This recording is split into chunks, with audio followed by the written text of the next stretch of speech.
नमो नमः। अहमस्मि डॉक्टर रामकुमार झा, अंशकालिक सहायक प्राचार्य, ज्योतिषम, पूर्णिमा राम प्रताप संस्कृत महाविद्यालय, बैगनी, दरभंगा। इदानीं मया शुभग्रह संबंधेन योगफल प्राप्ति कालः विवेच्यते। विषयोऽयं लघुपाराशरी नामके ग्रंथे सम्यग् रूपेण वर्णितः उपलभ्यते।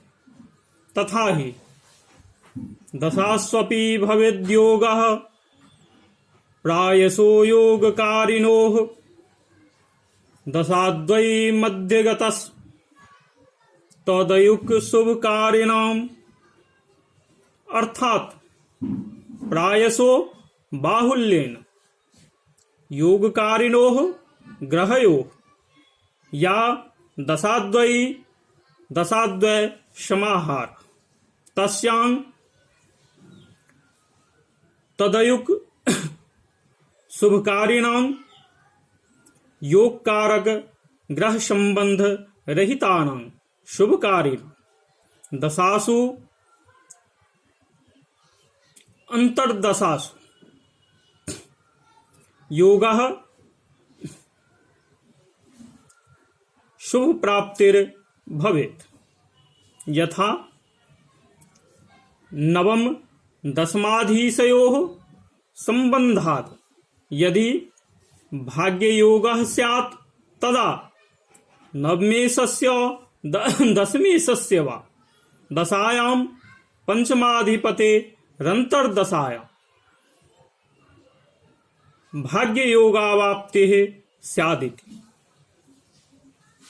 अथवा योगकारिणोः ग्रहयोः या दशाद्वयी एकस्य महादशा अन्यस्य अंतर्दशा।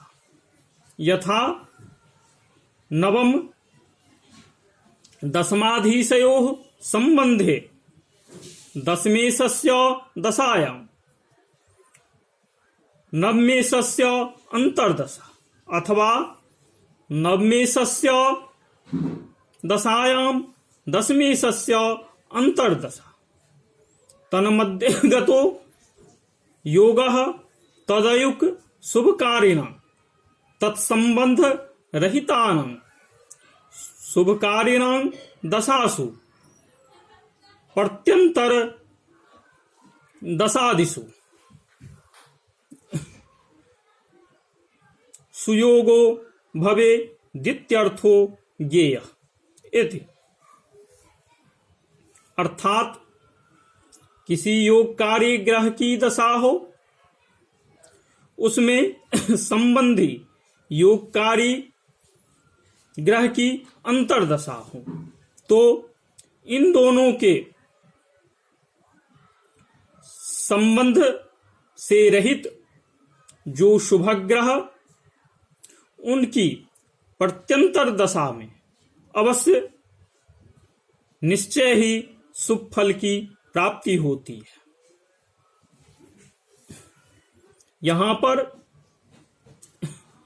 केंद्र और त्रिकोण के परस्पर पारस्परिक संबंध से कई प्रकार के योगों का उल्लेख हो चुका है।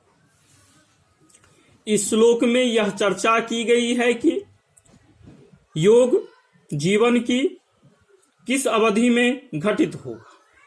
महर्षि पराशर के सिद्धांतानुसार योग का फल योग कारक ग्रहों की दशांतर दशा के मध्य पड़ने वाले योग कारकों की दशाद्वयी